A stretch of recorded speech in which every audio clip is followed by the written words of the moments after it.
When Fred Wiseman, a mechanic, auto racer, and a bit of a daredevil, heard about the Wright brothers' flight, he visited them. Apparently he took notes, because after that visit he built his own version of their historic aircraft, which he then proceeded to fly in demonstrations throughout Northern California. At 12:30 p.m. on Friday, February 17, 1911, Fred, after being delayed by bad weather, departed Petaluma's Kenilworth Park bound for Santa Rosa.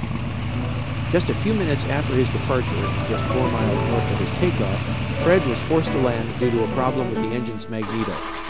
He spent that night in a muddy field working to repair the engine and fix a broken skid. At 9:05 a.m. the following morning, he took off again for Santa Rosa on a makeshift runway made of canvas sheeting. 10 miles and 10 minutes later, a broken wing brace wire forced Fred to land in a field near the Entz Dairy Ranch, just a mile short of the Santa Rosa Fairgrounds. The brace wire had gotten caught in his propeller and caused the engine to seize up.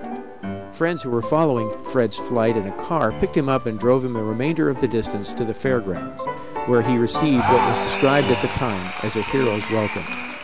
What made that flight auspicious was that Fred carried the first official United States airmail.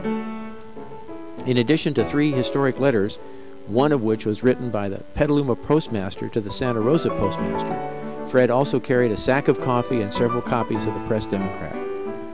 On May 15, 1947, Fred's flight was recognized by the Smithsonian Institution as America's first airmail flight. The Smithsonian's curator at the time and its founder, Dr. Paul Garber, stated that Fred's flight was the first airplane-carried mail flight officially sanctioned by a U.S. postmaster and made available to the public. Good job, Fred.